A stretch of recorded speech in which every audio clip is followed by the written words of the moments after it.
Sounds very close to the Euro contact box, but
If you're old enough to have lived through 9/11, you probably just thought to yourself, I remember where I was when I learned the news.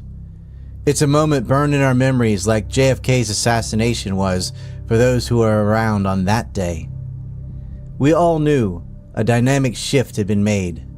Once remarkable, the old New York skyline preserved in films and media now marks a time of pre-9/11 innocence. But what really happened? George Bush's simplistic "they hate us for our freedom" explanation doesn't cut it. They hate our freedoms.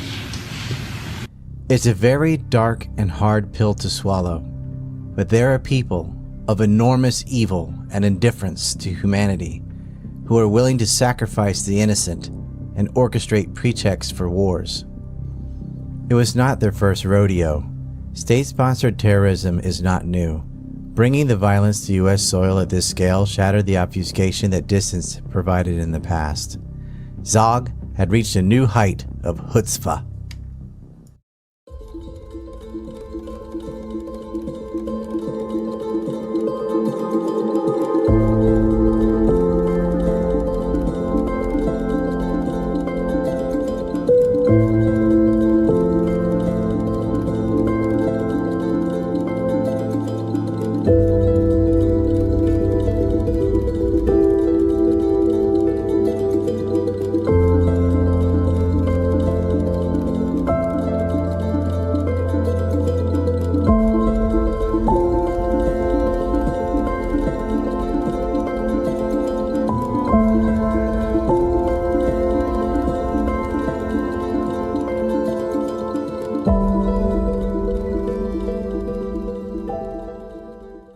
"9/11 was a multinational, jointly conducted covert operation by a U.S., Israeli, and Saudi Arabian intelligence nexus that used an al-Qaeda cell as a battering ram.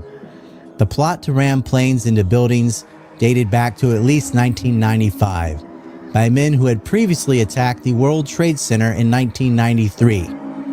Al-Qaeda was not then, now, or ever clearly divorced from covert state sponsorship. Understand this. Realpolitik is dead. Nations do not always act in their national interest. They act for the select personal and commercial interests of the state body. U.S. foreign policy has been driven by Israeli interest for decades. Israel has run American foreign policy in the Middle East for 30 years.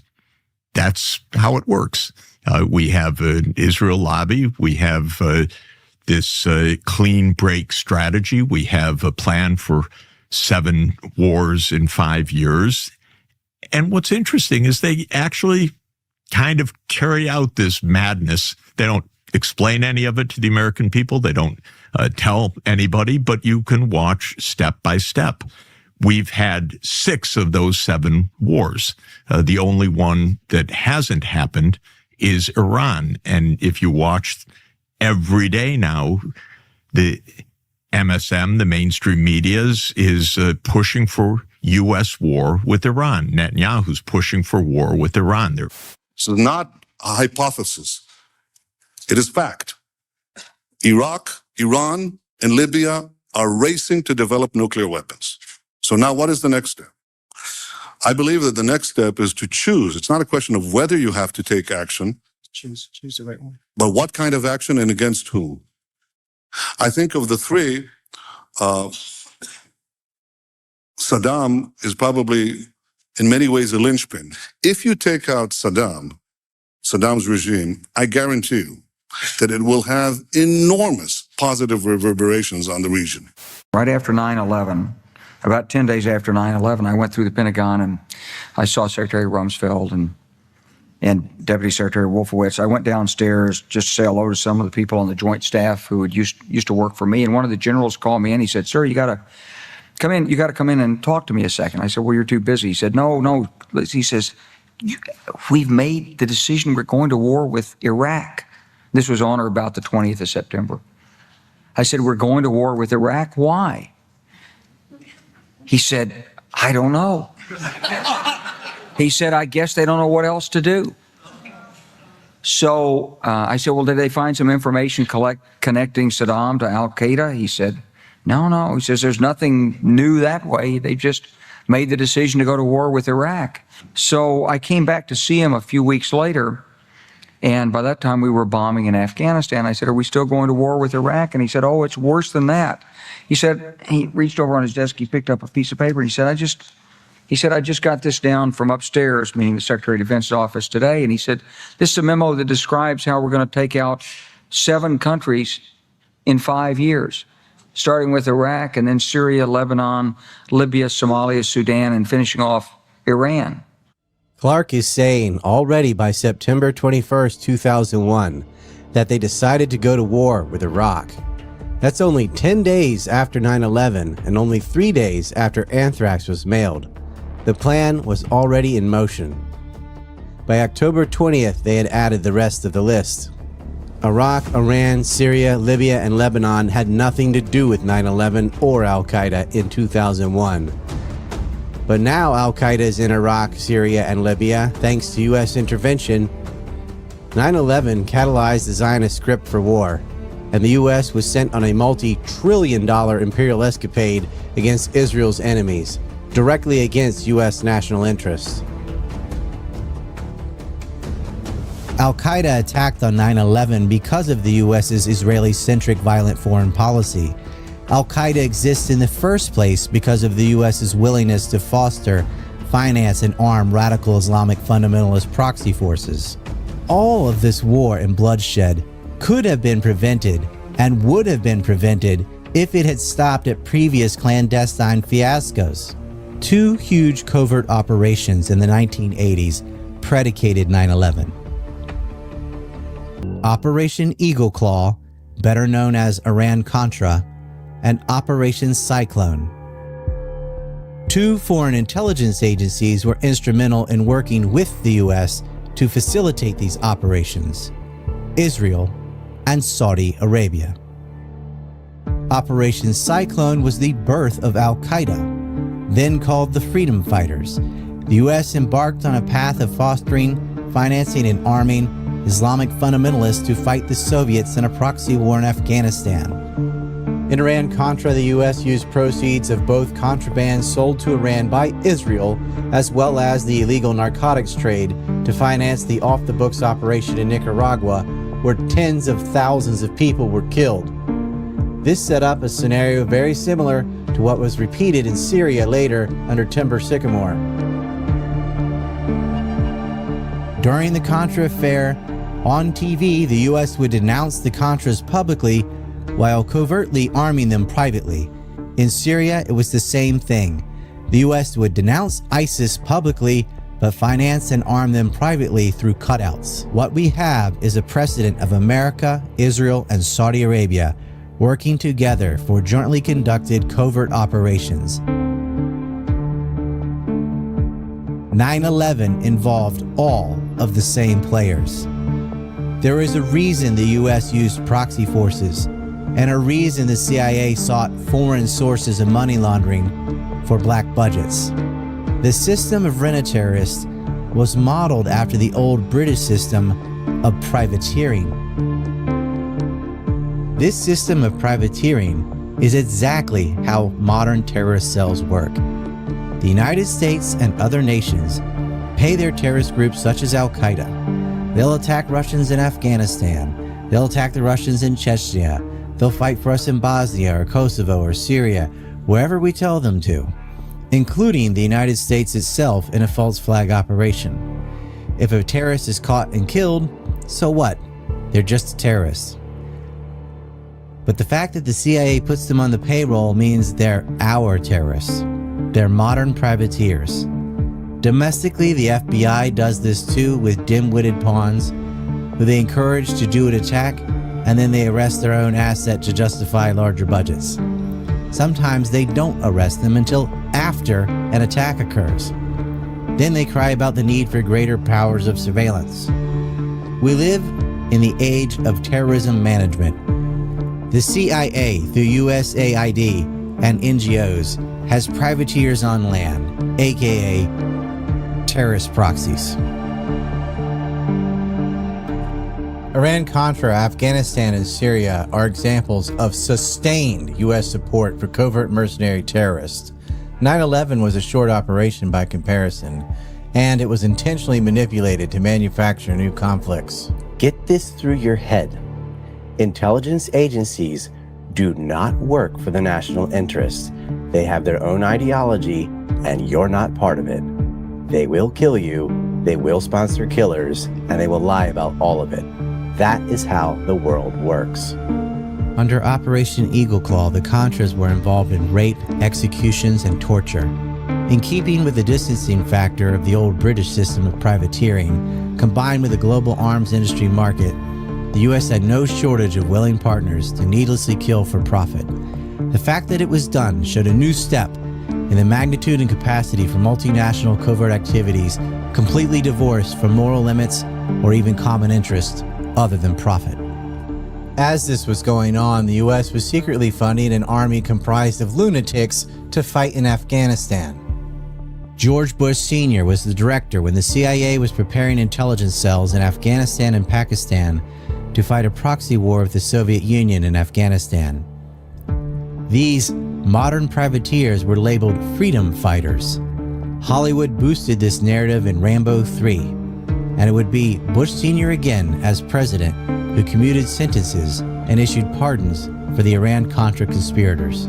You could look at Libya or Syria as additional examples. The U.S. paid off a bunch of Salafist jihadist religious nuts to go and do its fighting for them, and NATO did the air campaign in Libya. They couldn't do the same thing in Syria because of Syria's anti-air defense at the time, but they moved terrorists on the ground into Syria continually through Qatar, Turkey, and Saudi Arabia, multiple nations. The same Salafist jihadists they used in Libya were moved to Syria, relabeled the Free Syrian Army, and terrorized Syria for years. Each nation had a faction, but all of them were terrorists. Any actual rebellion within Syria was dwarfed by the foreign mercenaries. Over time, the Turkish-backed faction al-Nusra Front, now called HTS, prevailed. The leader of the group, Abu Muhammad al-Julani, worked with Abu Bakr al-Baghdadi, the leader of al-Qaeda in Iraq, to expand al-Qaeda's Syrian branch. The Zionist media is having quite the time trying to rebrand Julani as a moderate rebel. Of course, there was no al-Qaeda in Iraq until the US went into Iraq. These are known, real terrorist organizations, and the privateers were often real pirates as well. But there are portions of them, especially in the leadership, that are being paid off by intelligence agencies. And much of the money for this comes from the drug war, because it's hard to go to Congress to openly appropriate money to pay terrorist factions. Propaganda isn't designed to fool thinking people into believing something false. It is designed to give fools an excuse not to think at all. However, if you tell them you are financing terrorists, that is too on the nose. It is even better for the CIA to use capital laundered through foreign mediums. Illegal drugs is where they use the black market for black operations to pay off our privateers to hit targets without risk to their own soldiers. This is why on 9/11, it was so confusing and strange that the FBI, the NSA, and our different alphabet soup organizations were fighting internally with themselves to allow certain terrorists to live openly in the United States and blocking investigations into them because they were our terrorists. There is a look-away list for our own privateers. Khalid al-Midhar and Nawaf al-Hazmi are examples of this, who had been used in the USS Cole bombing previously. Now it is up to you to think, did our privateers double-cross us, or was this the plan the whole time? You may ask, was that A, incompetence because our government is incredibly stupid? B, malevolence, they planned the whole thing and they're just geniuses and pulled it off like that? Or C, a portion of them knew what was going on, the majority of them stay in the dark. The faction commandeering everyone plays stupid. They surround themselves with dupes and incompetent people on purpose because they're easy to manipulate, and that is how our government works. I will go with option C. Here's a clip of Dick Cheney in an interview from 1994 about invading Baghdad, proving he knew exactly what would happen. Do you think that the U.S. or UN forces should have moved into Baghdad? No. Why not? Because if we'd gone to Baghdad, we would have been all alone. There wouldn't have been anybody else with us. It would have been a U.S. occupation of Iraq. None of the Arab forces that were willing to fight with us in Kuwait were willing to invade Iraq. Once you got to Iraq and took it over and took down Saddam Hussein's government, then what are you going to put in its place? That's a very volatile part of the world, and if you take down the central government in Iraq, you can easily end up seeing pieces of Iraq fly off. Part of it the Syrians would like to have to the west. Part of eastern Iraq, the Iranians would like to claim, fought over for 8 years. In the north, you've got the Kurds. And if the Kurds spin loose and join with the Kurds in Turkey, then you've threatened the territorial integrity of Turkey. It's a quagmire if you go that far and try to take over Iraq. The other thing was casualties. Everyone was impressed with the fact that we were able to do our job with as few casualties as we had. But for the 146 Americans killed in action and for their families, it wasn't a cheap war. And the question for the president, in terms of whether or not we went on to Baghdad and took additional casualties in an effort to get Saddam Hussein, was how many additional dead Americans is Saddam worth? And our judgment was not very many, and I think we got it right. What he said is exactly what happened after the 2003 invasion. They knew this the whole time, but they presented it like a cakewalk that would be paid for by Iraqi oil money. That's not a screw-up. It's deception. If you think it's too complicated for multiple nations to get together and use mercenary groups to attack other nations, think again. Look at Syria. Look at Iran-Contra. This has all happened before. The U.S. has been able to kill millions using covert warfare. See here John Stockwell talk about the CIA's war on the Third World. And we wound up creating the Golden Triangle, in which the CIA, Air America airplanes, were flying in arms to our allies and flying back out with heroin. We launched the largest, this is something that Jimmy Carter did, Admiral Turner brags about it, the operation in Afghanistan. Biggest single operation, I'm told, in the history of the CIA's secret wars. And sure enough, very quickly we produced the Golden Crescent, which is still the largest source of heroin perhaps in the world today. Trying to summarize this Third World War that the CIA, the U.S. national security complex with the military all interwoven in it in many different ways, has been waging. Let me just put it this way. The best heads that I coordinate with studying this thing, we count at least minimum figure 6 million people who've been killed in this long 40-year war that we've waged against the people of the Third World. 9/11 worked very much the same way. Al-Qaeda attacked the United States with the CIA's blessing, and it was covered up by the same intelligence agencies that created them to begin with. It acted as a pretext for the war on terror, which replaced the Cold War to justify all the massive military spending we've seen since, the erosion of civil liberties, and the rise of a despotic fascist police state. They wanted to secure Afghanistan to control the opium trade, which the Taliban had cut off. It's the Opium Wars 2.0, just as the British had done before. The US can create mass mercenary armies and foster and utilize terrorist groups at will. After the US pullout, the Taliban managed to cut down opium exports by 94%. Part of this may also matter less to the US as the global narco rings have pivoted to fentanyl. But over 100,000 people were dying in the US from the opioid crisis each year. That's like 2 Vietnam Wars every year. You see, if people die in war, there will be complaints, but when they die from drugs, people think, well, they did it to themselves, so who cares? There is a reason Al-Qaeda has never attacked Israel. A war on terror is endless profiteering. The US was in Afghanistan for 20 years. The objective was never about winning, much less women's liberation or fighting for freedom. The whole point is to prolong conflict for as long as possible until they have a new theater like Ukraine. This is why the US preaches a war on terrorism while simultaneously engaging in acts of terrorism itself. And it doesn't matter if that's the slow boil by drones or the quicker boil by proxy forces. It could be MEK in Iraq and Iran, Jandala in Baluchistan, Al-Shabaab in Somalia, Al-Nusra in Syria, or the foreign aid rent governments which work in the same way as the privateer model, such as Al-Hadi in Yemen, Mubarak in Egypt, Museveni in Uganda, Paul Kagame in Rwanda, Sheikh Sharif in Somalia, Al-Khalifa in Bahrain, and so on. And of course, Hamid Karzai in Afghanistan. The US began its Al-Qaeda Frankenstein back in the 80s by backing the Mujahideen and their mercenary special forces Al-Qaeda, and then the Taliban in their civil war.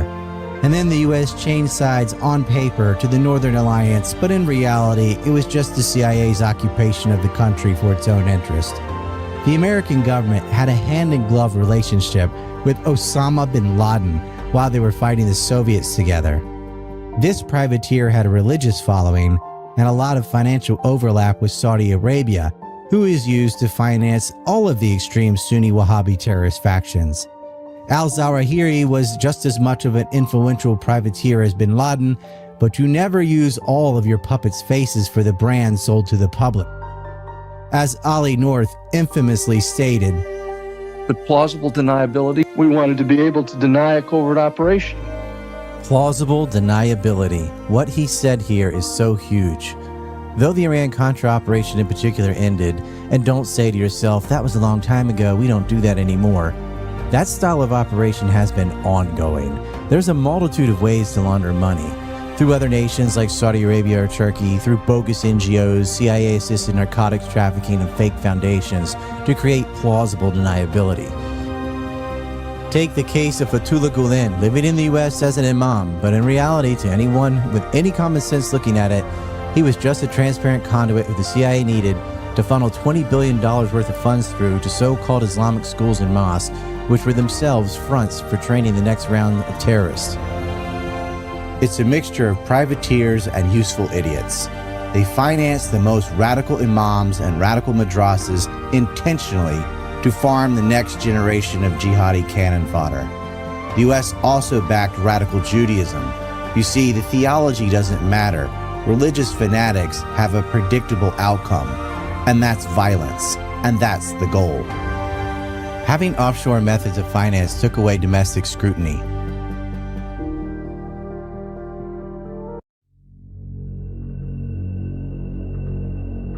When the U.S. supported Mujahideen and Al-Qaeda in Afghanistan, the U.S. moved money around using BCCI, Bank of Credit and Commerce International. The bank was finally closed in 1991 because it had so many scandals, it could no longer stand afloat. BCCI, the Bank of Credit and Commerce International. 3 months ago, British regulators shut down most of the bank's worldwide operations, and American officials charged it with fraud, money laundering, and theft of $30 million from depositors. BCCI's secret ownership of the first American bank in Washington is also under investigation. Today, a Senate Foreign Relations Subcommittee heard testimony from a longtime bank employee who testified about bribery and the Iran-Contra affair, among other things. So far, at least, no American depositors have been hurt by the BCCI scandal, although depositors in other countries, especially England and the Third World, have been literally devastated. BCCI was created in the 70s and used by the Safari Club to launder money on behalf of the CIA. They also used Riggs Bank, which was used again in 9/11 to launder money from Saudi sources to 9/11 hijackers. But what is the Safari Club? Again, a little history is needed. It is well known now that the CIA's chief of counterintelligence, James Jesus Angleton, had a special relationship with Israel. And although the Israelis did provide an important source of intelligence on the Soviet Union and Arab states, they were turning around and providing the Soviets with a lot more intelligence on the Americans in exchange for Jewish immigrants. A number of other things were going on, but suffice it to say, in 1974, William Colby, the DCI, Director of Central Intelligence, had had enough.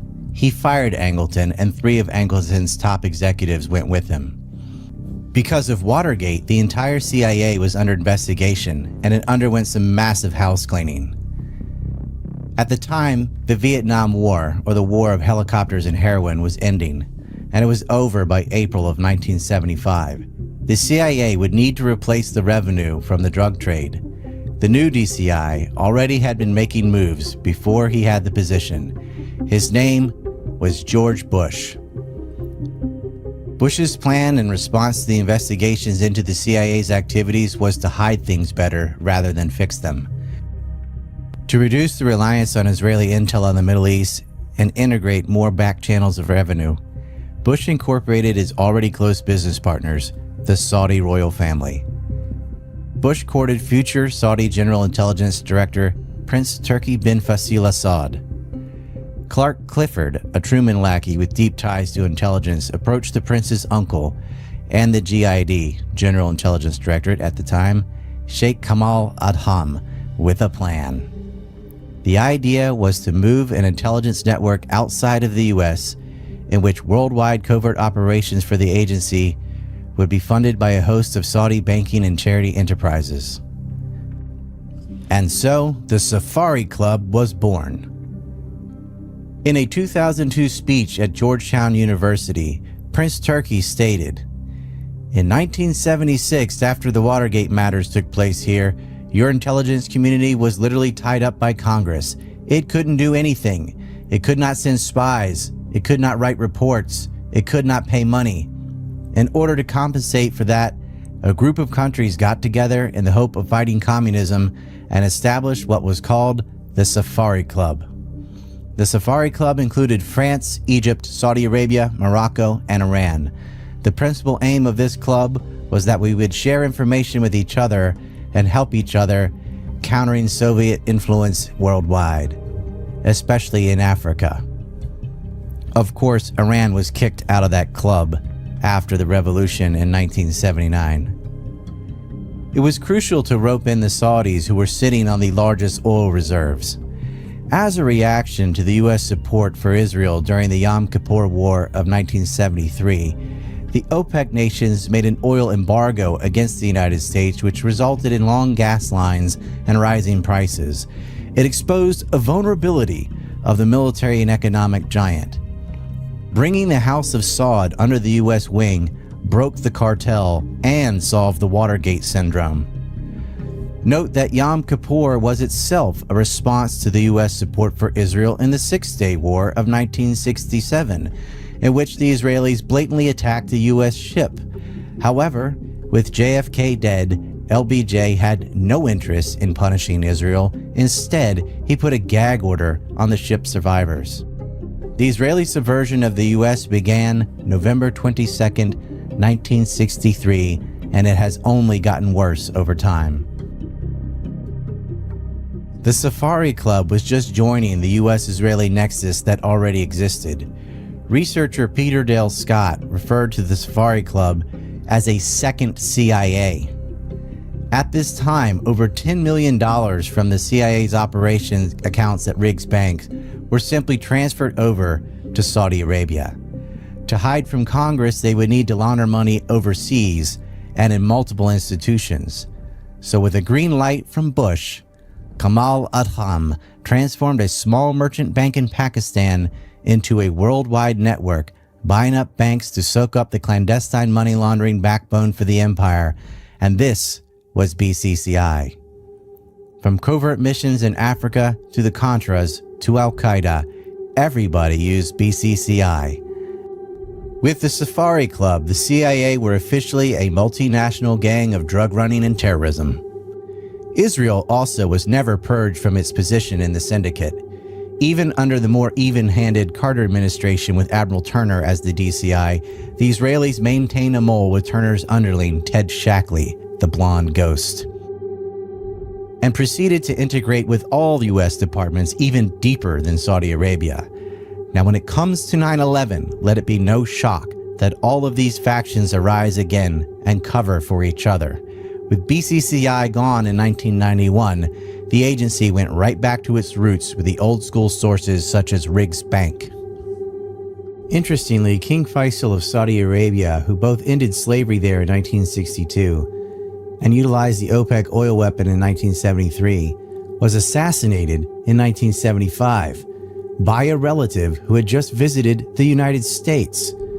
The king's daughter would be married to Bandar bin Sultan, the Saudi ambassador to the U.S. He was so close to the Bush family that they gave him the nickname Bandar Bush.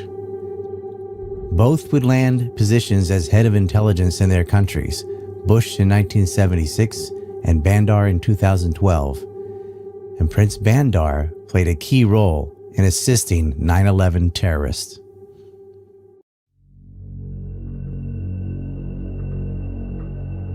Before 9/11, there was a dry run, and the FBI knew then that it linked to Al-Qaeda. Back in 1999, two men from Saudi Arabia, Mohammed al-Qudhadin and Hamad al-Shalawi, forced a plane bound for Washington to ground itself in Ohio, where the men were arrested. Both men had trained in Al-Qaeda camps in Afghanistan.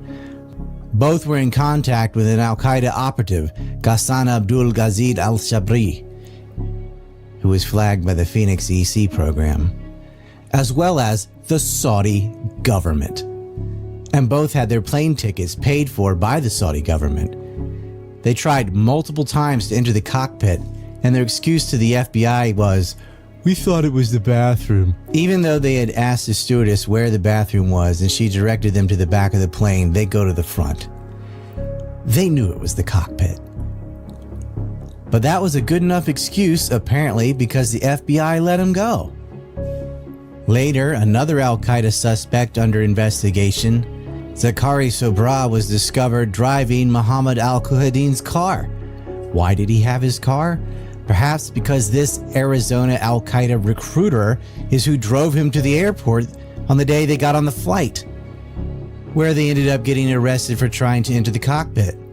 Robert Bueller of the FBI, even after learning all about that and the Al-Qaeda training camps and contact with operational level operatives, was not interested in investigating or even interviewing these men. Saudi Arabia was laundering money through California Mosque, provided housing for and transportation to 9/11 hijackers, and even lived next door to and provided financial support to at least 3 Al-Qaeda hijackers. And Israel knew, for they too lived next to and helped hijackers move around, literally. More on them later.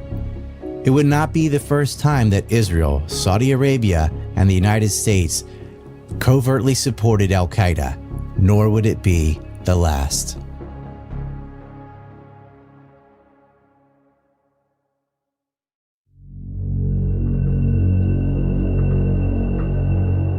From the JAS report, Joint Inquiry into the Terrorist Attacks of September 11th by the House Senate Select Committee on Intelligence, we know that the CIA counterintelligence was aware of 2 future 9/11 hijackers attending an al-Qaeda summit meeting in Malaysia.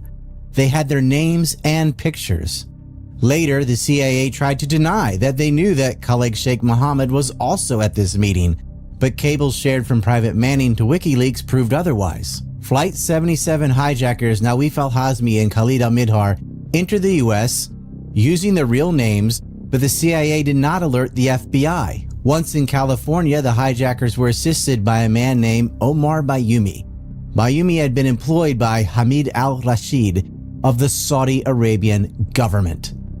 In a raid on an al-Qaeda safe house in Karachi, Pakistan, a photo was found of Saud al-Rashid Hamid's son.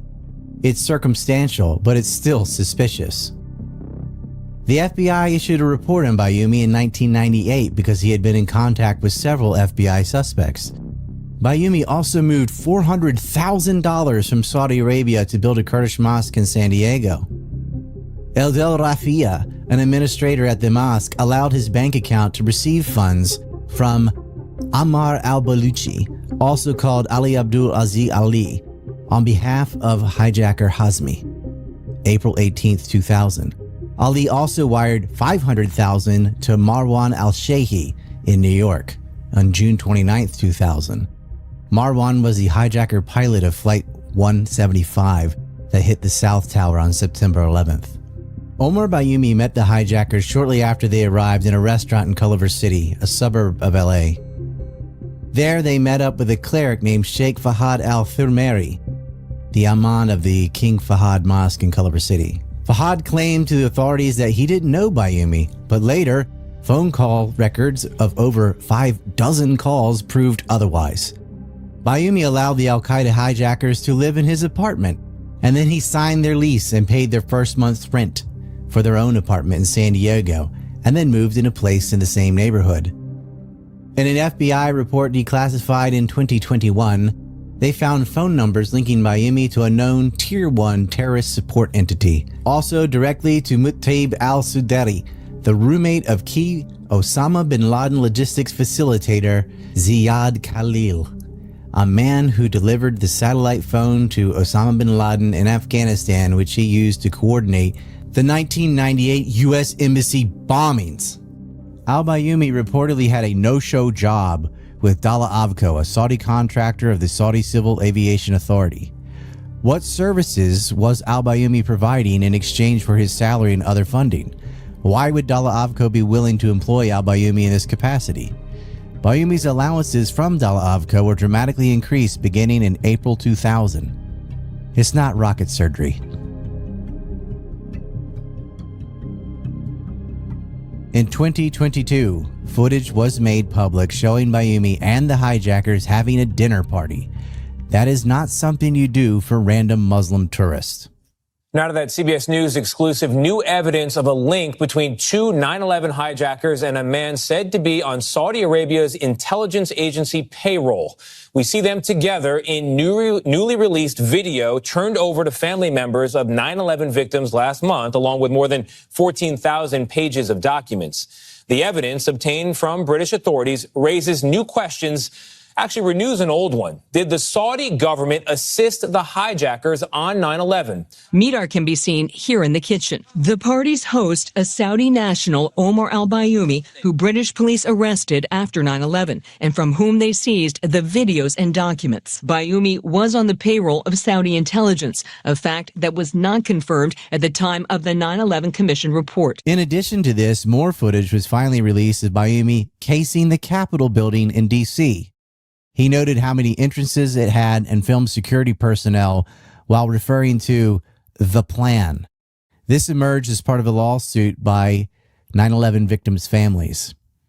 It was revealed that Bayoumi was indeed on the payroll of Saudi intelligence. 2 decades ago, the 9/11 Commission found that al-Qaeda acted alone in the September 11th attack that killed nearly 3,000 Americans. We all remember that day. But the victims' families say that is not true. They point to a newly released video filmed outside the U.S. Capitol 2 years before the attacks and other evidence as proof. The families are now suing the Saudi Arabian government, saying that the government provided crucial assistance to the hijackers and the planners behind the attacks. Their case, the man who made the video, Omar al-Bayoumi, who asked a bystander to film him in front of the Capitol. The FBI says Bayoumi was living in the United States on a student visa and being paid by a Saudi aviation company in California, despite not showing up for classes or work. Investigators say, in fact, Bayoumi was an operative of the Saudi intelligence service and had close ties to two of the hijackers. Time is 6 p.m. The video was filmed over several days. Bayoumi recorded entrances and exits of the Capitol, security posts, a model of the building, and nearby landmarks. Bayoumi points out the Washington Monument and says, "I will get over there and report to you in detail what is there." He also notes the airport is not far away. What I see Bayoumi doing is going out and making a detailed video record of the Capitol from all its sides and then conducting that 360-degree panoramic view. Bayoumi introduced Hazmi and Midhar to Osama Basnan, who moved to live across the street from their house and whose wife, Majeda Ibrahim Dwekat, would become a conduit in a chain of money transfers. Princess Haifa bin Fasil, the sister of Safari Club founder Turki bin Fasil Assad and wife to Bandar bin Sultan, or Bandar Bush, the Saudi ambassador to the U.S. and future head of Saudi General Intelligence, sent payments through Riggs Bank to Osama Basnan's wife, Majeda, who then wrote checks to Manal Ahmad Baghdad, the wife of Bayoumi, who was assisting the hijackers. Majeda and Manal were both arrested shoplifting at a JCPenney store in Fashion Valley Mall, April 2001. Stay classy.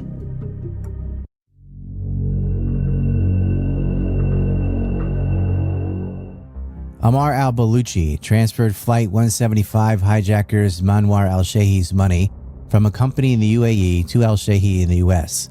Baluchi is the nephew of Khalid Sheikh Mohammed, the mastermind of 9/11. The two of them had discussed an attack that was fortunately never carried out on Heathrow Airport in the UK with another man, Ramzi bin al-Shib. Bin al-Shib had been Mohammed Atta's roommate for 2 years in Germany and acted as a medium for both wire transfers and communications. He claims ignorance of the plot and says he never spoke with Mohammed Atta. He lied. Mohammed Atta was, of course, the Egyptian national studying in Germany and labeled the lead hijacker of September 11th. He was on Flight 11 that hit the North Tower. Flight 93 hijacker Saeed Al-Ghamdi, using a fake name, Abu Abdul Raham, wrote online to Ramzi, who was posing as his German girlfriend, a cryptic message about the date, number, and type of targets for 9/11 and the number of hijackers and planes. The note read, "The first semester commences in 3 weeks, 2 high schools and 2 universities. This summer will surely be hot. 19 certificates for private education and 4 exams. Regards to the professor. Goodbye." This has been interpreted by the FBI as, the attack is in 3 weeks, 2 civilian and 2 military targets, 19 hijackers and 4 planes. Regards to Osama bin Laden. But this conflicts with the account that Flight 93's intended target was the White House, something the US media was saying on the day of 9/11 without any reason or evidence to do so. It seems more likely that the pilot of Flight 93, which was not Ziad al-Jarrah but al-Ghamdi, would know what his own target was. If the Pentagon and World Trade Centers had already been hit, that means his target was military in nature, which could have been Langley or doubling up on the Pentagon. But I disagree with the interpretation. It is not 2 civilian and 2 military targets. It was 2 civilian and 2 government buildings. Khalid Sheikh Mohammed himself stated that Flight 93 was supposed to hit the Capitol building. Atta used code for the targets, referring to the World Trade Center as the Faculty of Town Planning, the Pentagon as the Faculty of Fine Arts, and Capitol Hill as the Faculty of Law, according to Al Jazeera's Yusri Foda. But none of this was known or could have been known on September 11th, and there was no explanation as to why the mass media was reporting with confidence that Flight 93 was going to hit the Capitol building or White House.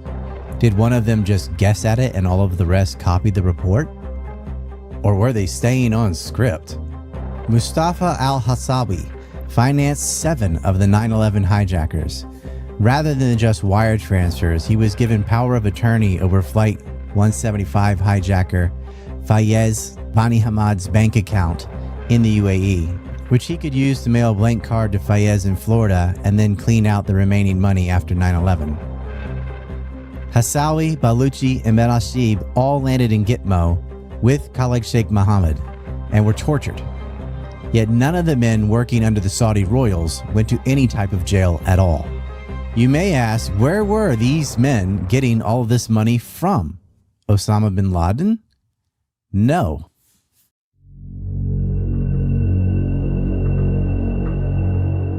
From the National Commission on Terrorist Attacks upon the United States monograph on terrorist financing. Al-Qaeda and Osama bin Laden obtained money from a variety of sources. Contrary to common belief, bin Laden did not have access to any significant amounts of personal wealth, particularly after his move from Sudan to Afghanistan, and did not personally fund Al-Qaeda, either through an inheritance or business he is said to have owned in Sudan.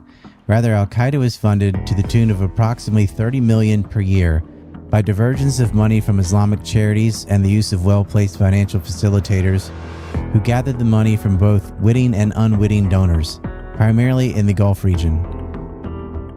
Money was laundered through Islamic schools in the US the same way it was done abroad in earlier CIA operations. So it is not surprising that 9/11 hijackers met with Anwar al-Awlaki, named the head of America's Al-Qaeda. Al-Awlaki also met with Fahad al-Thurmari and Omar Bayoumi and helped set up bank accounts for the hijackers al-Hazmi and al-Midhar. He met Hazmi again in Virginia, where Anwar served as the imam for the Dar el-Haraj Mosque in Falls Church. Very interesting, and certainly pure coincidence that Anwar's education was entirely paid for by USAID. He was also invited to a private luncheon at the Pentagon just weeks after 9/11. Money came primarily from overseas, but logistical support was given to 9/11 hijackers, most of whom spoke very little to almost no English, once they were inside the US. The intermediaries of the financing of 9/11 are known, but the origin of the money being passed around is shrouded in redactions. However, we do have evidence that at least $100,000 of it came from Ahmed Omar Saeed Sheikh and General Mahmoud Ahmed, the head of ISI, the Central Intelligence of Pakistan. General Mahmoud Ahmed took calls from Ahmed Omar Saeed Sheikh twice after Omar wired $100,000 to lead hijacker Muhammad Atta. The timestamps overlap twice. On the morning of September 11th, Ahmad was meeting with Safari Club founder and former DCI George Bush Sr. and the chairman of the Senate Intelligence Committees, which included Congressman Porter Goss, the next DCI, who was appointed by Bush's son, President George W. Bush. The general would retire from his position shortly after the money transfer was exposed. That is the amount they got caught involved with. It does not mean there wasn't more that they were not caught laundering. But don't worry, Ahmed had to step down from his position. What a vigorous punishment. I wonder if afterward he went on a safari. Oddly, Bush Sr. had been meeting with Osama bin Laden's brother the day before the attack. That didn't age well. It gets better. The FBI actually had an informant, codename Muppet. He met and gave housing to 9/11 hijackers in Los Angeles before they moved down to San Diego, where Bayoumi got them a rental. Muppet's handler was Special Agent Stephen Butler, of the FBI San Diego field office. Muppet claimed they didn't use his landline phone and instead they would always go outside and use their cell phones. However, this was false. Maybe they didn't make calls, but they received calls on this phone. Many were from Prince Nawaf bin Saad bin Mohammed bin Al Saud between June and November. Do you have princes calling your home repeatedly? Meanwhile, there were 16 calls from an Al-Qaeda safe house in Pakistan. Muppet we now know was Dr. Abdusattar Shaikh. When the JIS tried to question him, they were blocked. They were blocked by the White House. Why in the world? Again, it is interesting that all of these men are locked away in a special site, but the other financiers and handlers just walk free. It appears the decision was, let them pull off the attack, in fact, help them do it, then we'll arrest them and ignore our own role in it.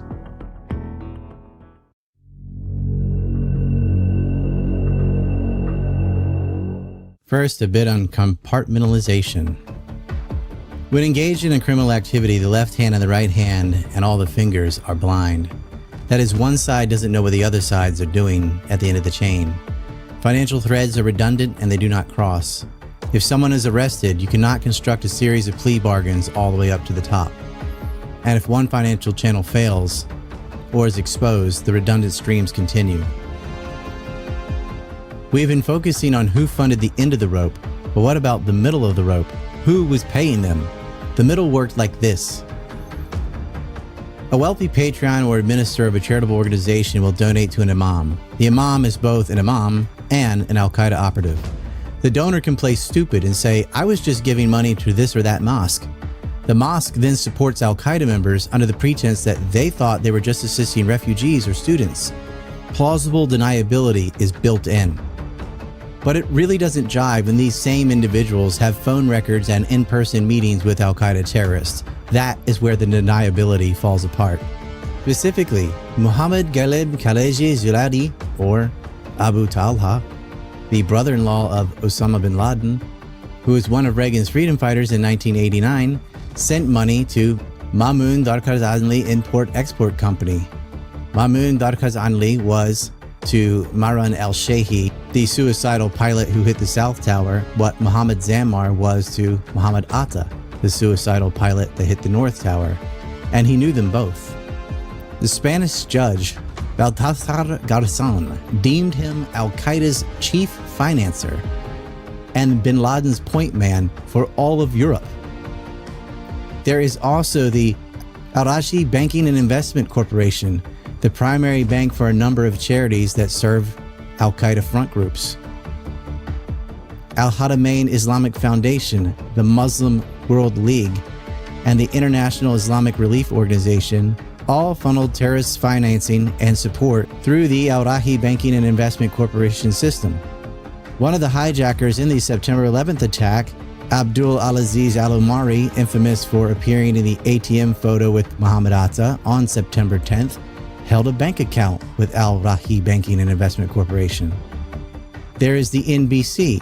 Between 1986 and 1990, the Saudi National Commercial Bank was involved in fraudulent schemes and practices with the Bank of Credit and Commerce International, BCCI. BCCI's support of terrorism and arms trafficking developed out of several factors. First, as a principal financial institution for a number of Gulf sheikdoms with branches all over the world, it was a logical choice for terrorist organizations who received payment at BCCI London and other branches directly from Gulf state patrons, and then transferred those funds whenever they wished without apparent scrutiny.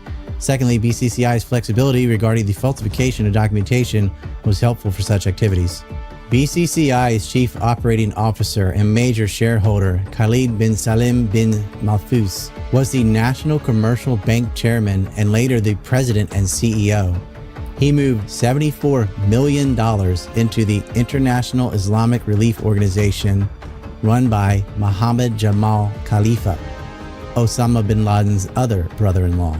The National Commercial Bank also put $3 million into the Blessed Relief Foundation, which was set up by none other than Mahfouz. Remember that BCCI at its roots was collaborating with the CIA. They branched into many other fronts in the style of USAID. I won't go over every detail of every front, but suffice it to say here is a list. They could do this type of thing while the CIA was openly working with them in a proxy war in Afghanistan and later Chechnya.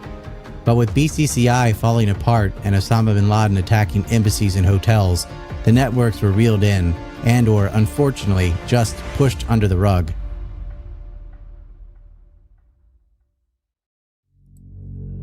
U.S. intelligence withheld information.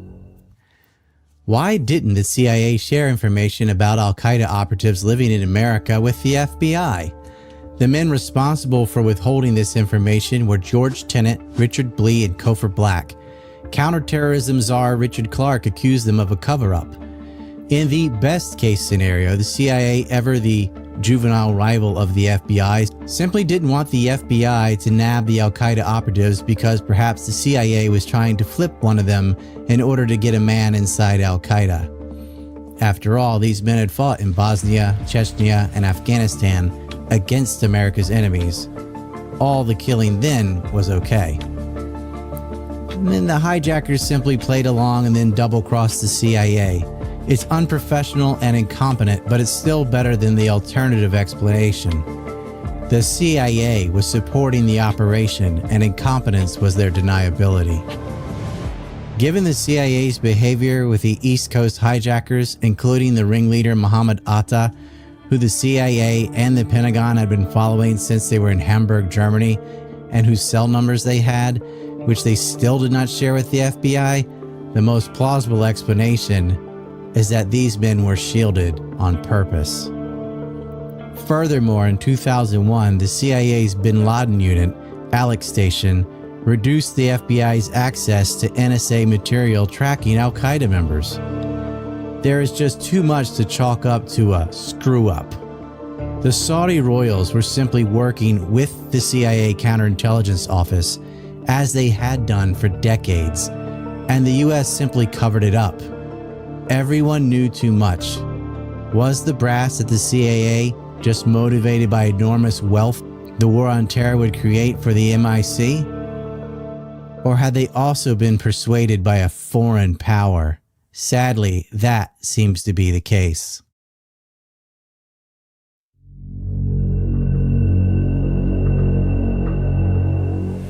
The future 9/11 hijackers Nawif al-Hazmi and Khalid al-Midhar, whose hub in Yemen had been bugged, both got visas from the CIA's fast-track program in Jeddah, Saudi Arabia, as did a majority of the hijackers. But the CIA was preventing this information from reaching the FBI. Why? The Jeddah fast-track visa program made zero sense. Springman issued visas in Jeddah, Saudi Arabia. According to Springman, he soon found out that most Americans at the consulate were actually with the CIA, not the State Department.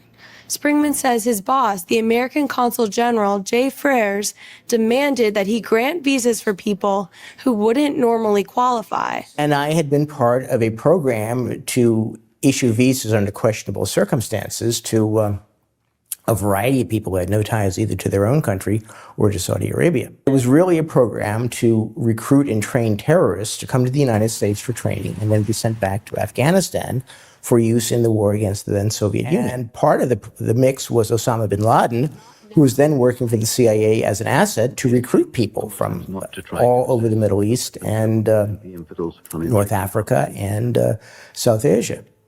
People coming to me like Jay Freres, Henry Ensher, the political officer, supposedly, and others saying, well, it's your decision, of course, Mike, but, we've got this guy who's a good contact, and we really need a visa for him. And you can refuse it if you want. Well, after a couple of months of this, it was issue the visa or else. Why did you deny this guy a visa? What is wrong with you? Don't you understand what's going on here? By and large, the people had low-level jobs. They were, clerks in a grocery store. They worked at a gas station. They couldn't explain only a few decades what they were doing here, meaning in Saudi Arabia. They had no real reason for going to the United States. It got to the point where people would come to the window with a stack of passports from the company they worked for and say, look, we want these visas. And I said, well, I don't know. It depends on, their qualifications and so on. Well, you can issue the visa now or later on when Jay Frears tells you to. What's it going to be? Jay Frears was supposedly hit by lightning and died in Florida. Time I thought that my questioning what was going on, my filing a Freedom of Information Act lawsuit, got them to pull in their horns. Reading about the 15 of the 19 hijackers getting visas from the CIA's consulate at Jeddah, I thought obviously I didn't do any good at all. I was amazed at how subservient the Department of State was to the CIA, which I guess is natural given the huge contingent of spooks that work for the State Department or who ostensibly work for the State Department. So, the secrecy basically covers up wrongdoing, it covers up incompetence, and it covers up stupidity, and it covers up really dangerous programs that the U.S. government is involved in, like this nonsense about sending terrorists to Afghanistan with no thought as to what happens when the terrorists in Afghanistan don't have anybody to fight anymore. And they're kind of used to this. They kind of like being warlords and making money and writing about being top dog. Although Springman worked there from 87 to 89, the program still existed, and it is how a majority of the 9/11 hijackers got visas. What Springman said here is a crucial insight. They were just recruiting store clerks and street vendors. In other words, cannon fodder. These were not necessarily religious zealots. They were expendables, brainwashed to be part of a larger cause. They did not have expertise in international money laundering. They didn't speak perfect English or come from military special ops. They were common people given professional protection, guided by state powers.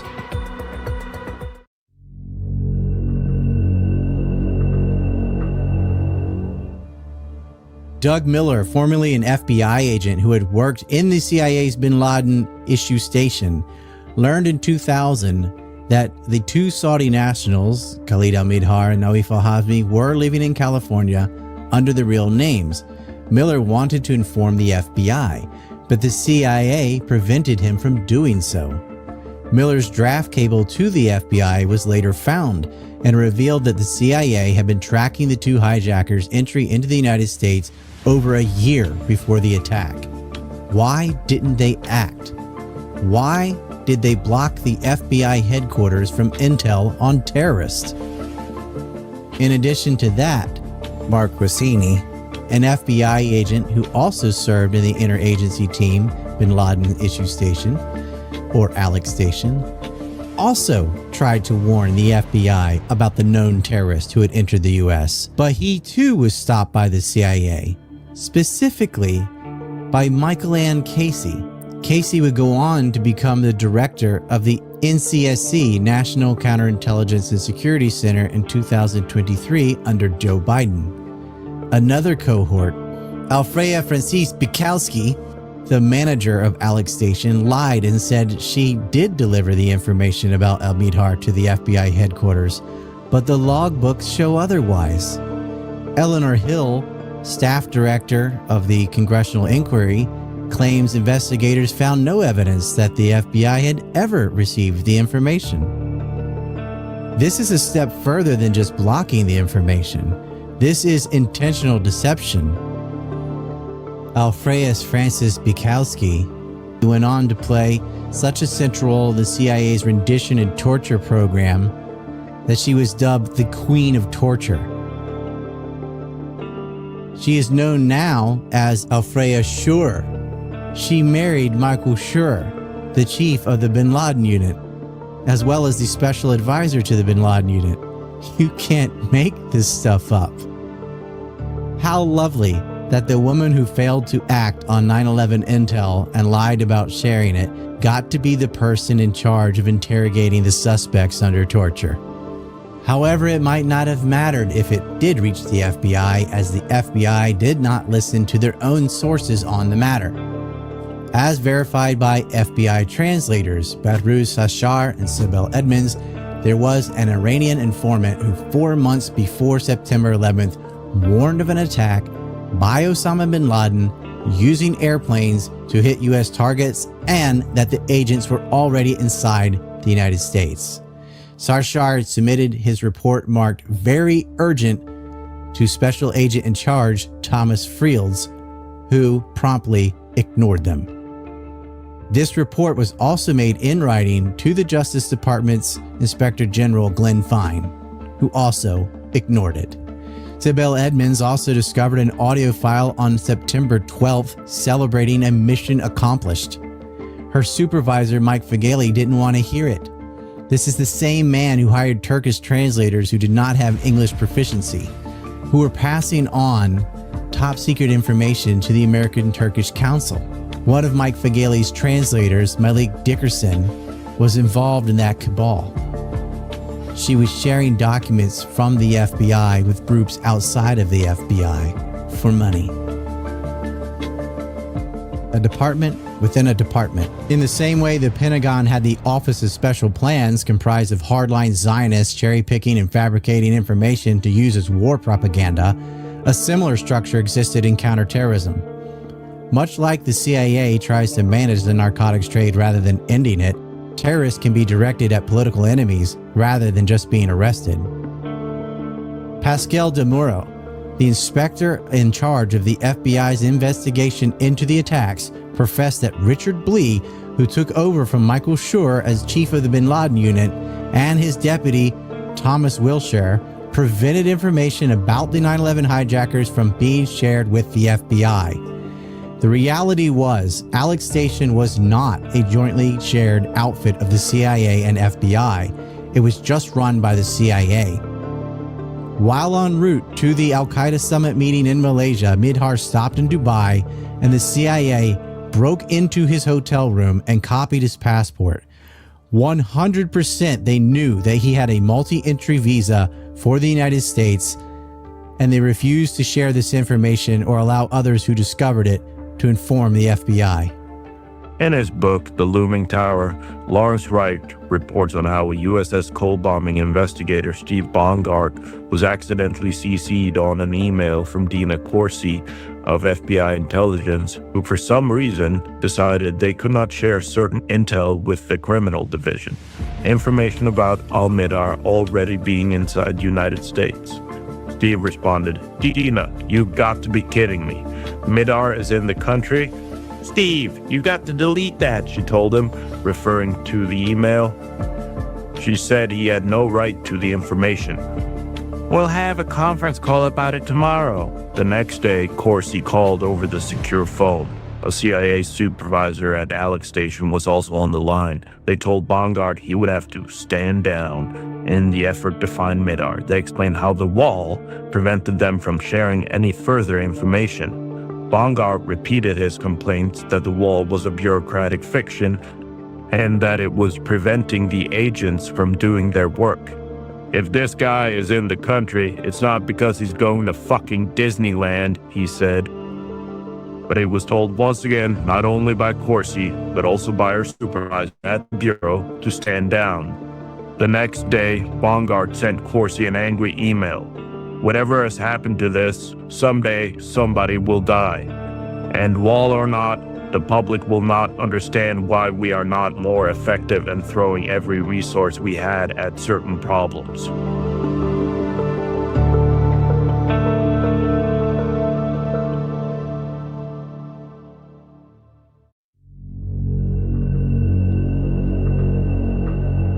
Richard Clarke of the Counterterrorism Czar United States National Security Council said this decision must have gone all the way to the top, meaning George Tenet, the DCI. Tenet would meet with him every other day and go over micro details about intelligence on Al-Qaeda, and yet he never mentioned the known Al-Qaeda operatives entering the United States. Absolutely, Tenet knew. Clarke reasoned the CIA must have been running the hijackers in some clandestine operation. We get an interesting snippet from Patrick Tyler's book, A World of Trouble, of an account of George Tenet in the swimming pool of Prince Bandar in Riyadh, drunk on scotch, ranting about the Jews. He was upset that he thought the Bush administration was going to pin the weapons of mass destruction fiasco on him. "The damn Jews double-crossed us," he said. What did he mean by that? Oh, I think that is about to become crystal clear. Note that he was drinking in the pool of the man who ultimately wired money to 9/11 hijackers who he protected after 9/11, and well, after having knowledge about what Bandar did. This is because the heads of the US and Saudi intelligence both already knew, because they orchestrated it together. The U.S.-Saudi role is clear, from the fast-track visa program to the continued logistical support once they were inside the country, and then both lying and hiding information from the FBI and playing stupid about it. And the incompetence excuse just doesn't cut it. Plus, America has a history of doing these type of clandestine privateering operations in Afghanistan and Iran-Contra, as well as the continuation of this practice in Syria post 9/11. It's actually worse than what we've laid out. The details are in the book. At a certain point, it's kicking a dead horse. Further examples would be redundant. And now we come to the real movers and shakers, no pun intended. Who were the Israelis, and why did they dance?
I'm going to show you some live clips of the truck bombings. All right. Back on it. So you just saw crash course on the Saudi involvement in September 11th. The next 3 hours is on Israel's involvement in the September 11th attacks. It's just as damning, or far more so, you could argue. And that's available right now at ryandawson.org. It is free. You can go there. It's voluntary whether or not you want to sign up, per month, per money. You don't have to. You can go in, you can watch the movie for free. You can sign up to a newsletter for free. But if you want to, you can get one of these giant 9/11 maps. Now that you have to pay for. And if you want to sign up as a subscriber for like $6 a month, I think this movie is worth the $6, but you don't have to. You can just sign up, watch the movie, and la-di-da, at least share it. But I would appreciate it if you either got a subscription or you got a map. That's how we pay for these films. I want to do another film on the Kennedys, and I want to do one on Epstein. I don't know which one to do first. Probably going to do a poll about that, and it's going to go to the people who donate, because it really doesn't matter what anyone else thinks. It's the ones who pay for the film that get the film made, so obviously they're going to have the say so in this. There you go. That's the Saudi role. It's pretty damn solid what happened there. You either has to say we're totally incompetent or they were part of it. And it gets worse. And I implore you, you can fast forward to 1 hour and 11 minutes if you want to get to where I just cut it off, and start watching what happened on the day of 9/11, the World Trade Center's Building 7, all that stuff, and on through the DEA groups, the art students, the dancing Israelis, the Pennsylvania Israelis, the Tennessee Israelis, the New Jersey Israelis. Has a whole bunch of clicks. Some of them you heard of, some of them you haven't. You need to know the story. It's all there, ryandawson.org, for free. Please share the link around. Now we'll get to entropy. We have Forrest Stang sends $5 and says, yo. Oh, yo, back. Snow Ramen 222 says, thanks for all your work, Ryan. I've learned so much from your videos, movies, streams, etc. Also, saw that you were held up in China. Hope all is well with that. Yeah, I was held in China. I was flying back from Japan to Korea. There was no direct flights because of holidays, and Osaka has the expo this month. It's the very end of it and whatever. And so I just like, well, I'll just go to China and then I'll go to Korea. Well, when I was in China, I happened to be wearing the wrong T-shirt, which is, I know everybody blows smoke up China's butt because they're not America, so they think one's good, one's bad. Let me tell you, they're both bad. If you're a foreigner coming to the United States right now, it's pretty rough too. But so I had the wrong shirt on. They're like, who's that? It was like an innocent thing, like a Japanese baseball player or something. But like, who is that? Is that a political figure? So I got pulled in. They wouldn't even say my name. They call me, hey, American. Like, come here, American. Like, how dehumanizing. Yo, American, come here. Nobody said yo, but yeah, when they went through my phone, imagine that. You go through my pictures and it's Osama bin Laden and Khalid Sheikh Mohammed and Ramzi bin al-Shib and Muhammad Atta and al-Shehi and on, all these different terrorists. And then all this stuff on North Korea. And then, all the things I'm reading, you got film of Kennedy being assassinated and think, what is this? Who are you? And, yeah, it was not fun at all. It's funny now, but it was not fun. I thought I was going to jail. That's China. You be careful there. Be careful what you wear. Might want to wipe your phone if you're somebody doing 9/11 research and you have all that stuff on your phone still. And I was telling him, like, look, I made a movie about it. I'm anti-terrorism, but I've got like, Giuliani on there. I got all these ISIS figures. I've got all these Al-Qaeda figures and banks and madrasas and stuff. So, well, yeah, I was making a map. So I have little summaries of all these people because I had to communicate it to the people doing visuals and whatever. So that was my time in central China. Do you like that film? I mean, that's 1/4 of it. I had this intel out back in 2011, updated. Vimeo would erase me, and it was a game of whack-a-mole. But there it is. Go right now. I'll shut up so you can, if you were curious, you can go watch the rest of it. Why not? Empire Unmasked, ryandawson.org. You can go there. I implore you to get a map or sign up for the monthly subscriptions. It's worth it. And we'll have more films out, and I'm going to be analyzing this. I'll be on Jeff Norman's show tomorrow. I was on with Ahmed Suleiman earlier. We've been going through this, and we'll be going through this some more on X Spaces, as well as an app called Party. It's another like Rumble, Odyssey, BitChute type of thing called Party with an I. I'll be talking to him there. And if you want to do an interview, I did one last night that will have the links out tomorrow. And we'll see. It's funny to who came and asked me for interviews and who didn't, who shared the film and who didn't. Isn't that something? Like, there's nothing wrong with this film. It's solid. It's not kooky. It gets into conspiracies, but it's backed up by documentation, most often of our own intel agencies in their internal struggles. But I see a lot of people who I thought were my friends. They're like, they're not going near this. I'm like, why? Why won't you share this? You see, a lot of grifters, what they'll do is they want to take your work and summarize it as their own. This is too complicated for them to do that. And so rather than just sharing it, if they can't summarize it and grift off it, they're not interested in it at all. So this has been a great litmus test for me because it lets me know who is really on our side and principled and wants to move the needle and change things in the world, and who is just building a profile for themselves. That's what we're at. ryandawson.org. Peace. Oh, wait, let's check Rumble. Sorry, there is one from Tiffinal since 10. Oops, forgot to change the number. Yeah, you got to do that on Entropy. I can't get money off Rumble because they only use PayPal for some reason, and they refuse to communicate with people and refuse to change. And I'm not the only one. There are other people in the exact same situation who have fans, who have Rumble chats, who have Rumble subscriptions and stuff, and they can't get their money out because all of them are banned on PayPal. And Rumble is so naive; it doesn't understand why would you be banned on PayPal. Dude, every conservative is banned on PayPal. They don't ban for political reasons. Yes, they do. Tiffinal says no reason. Reminder that in 2026 calendar coming out. Oh, I should show you this. Thank you for the reminder. Here is our 2025 calendar. Bam. Doesn't that look nice? Wouldn't you like to go play in the stuffed animals? And let's see about today. Let's flip through. Let's see. September. Wearing the ANC gear. And you can see in the background there, it says boycott Israel. I think it's flipped around on this page. But the quote says, well, actually, you want to big screen it? Let's do that. Yeah, you can see that a little better. Zionism, a mythological rationalization for taking territory through terrorism. By Ryan Dawson. I came up with that one. It is the 16th here, 15th in many other places, which was the capture of Harper's Ferry was on September 15th. So you Americans, especially you Southerners, can be proud of that one. Tomorrow is the anniversary of Gary Schmidt claiming Saddam Hussein was implicated in the 1993 World Trade Center attack.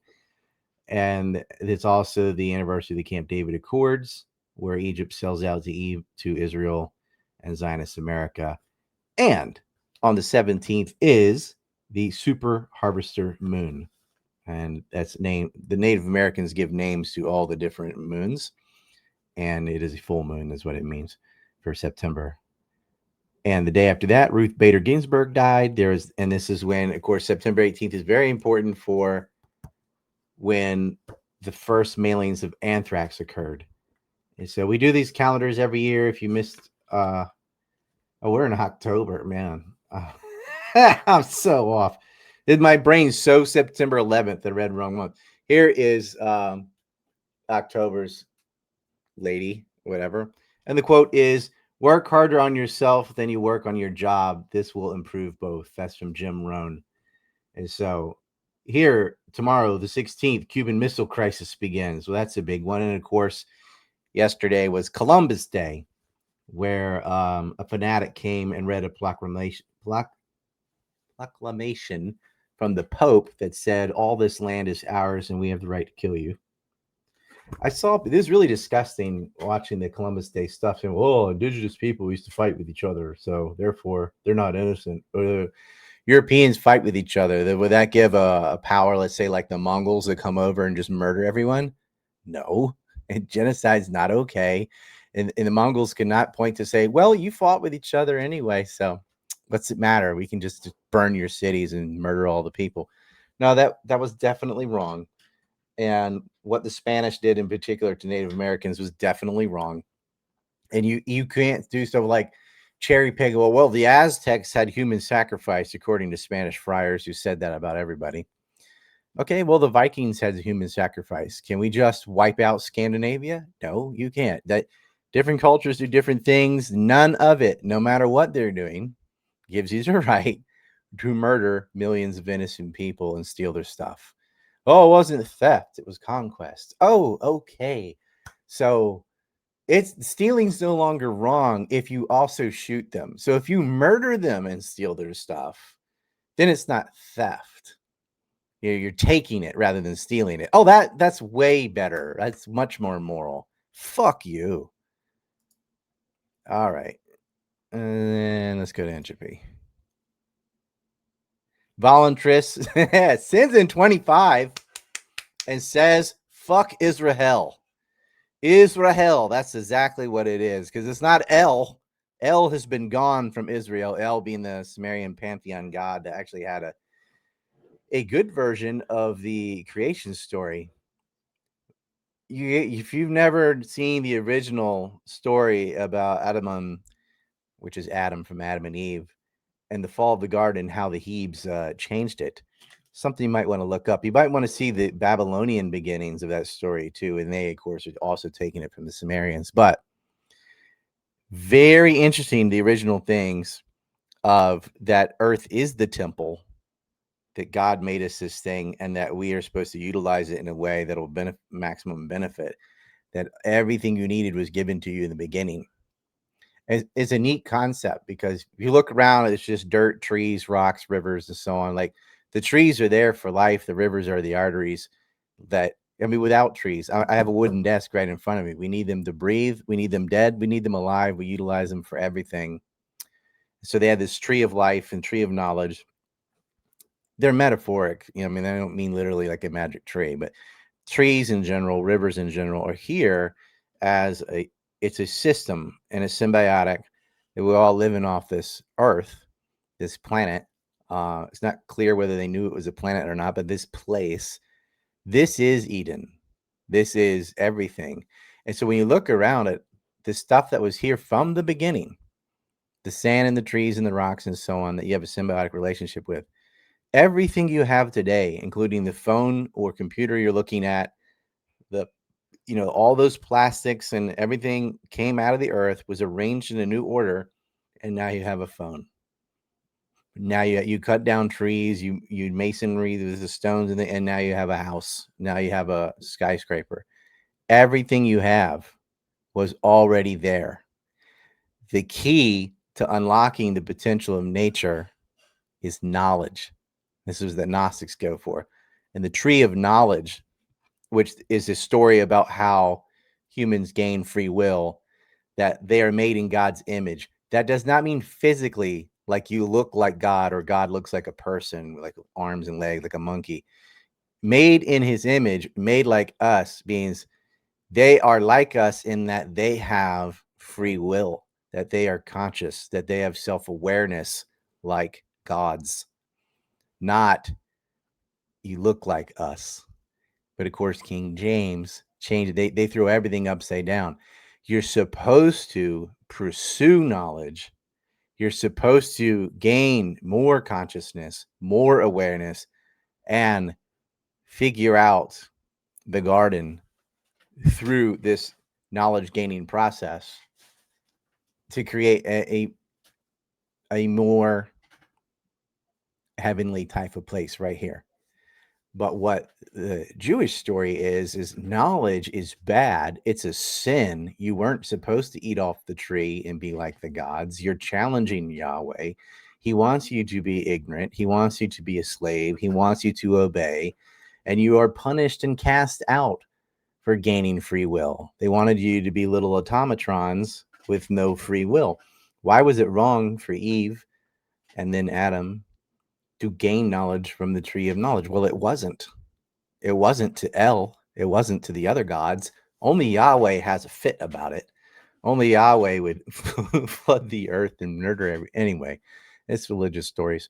But that's just all coming from you saying Israel. That's basically what it is. That's Isis Ahel.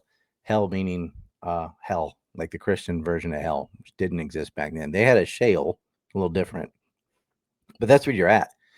You've got a bunch of people that worship the devil. They call him Yahweh, the Jewish God. It is Satan. And the byproduct is predictable. You end up with Israel. You end up with prison rapists and people that starve children to death and celebrate it, and booby trap toys and demolish entire cities. Sodom and Gomorrah. I mean, that is Khan Yunis and Gaza City. They have flattened those places into rubble, salted it. That means leaving bad things behind. And they're going to starve those populations. That's what they're doing in Gaza. And none of this would have been possible if not for 9/11. If it had broken back then, if we had had freedom of speech back then, if there was a place to just compile all the wisdom and throw it up on a screen for you to know what Saudi Arabia, Israel, and the United States do all over the world, because it's similar rinse and repeat in North Africa, in Syria, and I don't just mean Libya. I mean Somalia, Libya, that whole crescent. This is what they do. This is what they did in Syria. It's what they want to do in Iran. They want a war with Iran. We have to say no. So get the film and share it with everyone you know. Say to your parents, grandparents, kids, hey, mom, dad, son, daughter, sit down and watch this with me. This is way more education than you're ever going to get in school. They're not going to teach you about 9/11. And charlatans online that deny airplanes or deny hijackers or deny phone calls or obsess about physics, nanothermite, energy weapons, whatever. It's just a dog chasing its tail. And I was very disappointed that Tucker Carlson completely fell for the Richard Gage horse shit. This narrative that he's a CIA asset, like, I don't think so, but he might as well be, because the result's the same. If you're that naive and you're going to get led around by the nose like that, then you don't really matter, which just sucks. If he could just get around the right people. Same thing with Candace. She's not going to share this film either. She's not going to interview me either. These self-promoters care about their brand more than the knowledge. It's not about the wisdom. It's not about knowledge. There is no tree of knowledge. It's bad. It's a sin. Yeah, you're going to follow the demon that casts you out, that demands animal sacrifices and floods the earth and has human sacrifices and blood rituals and curses and kills all the firstborn children in Egypt. Like, that guy, that's your guy. It's not my guy. All right. Go over and watch the film.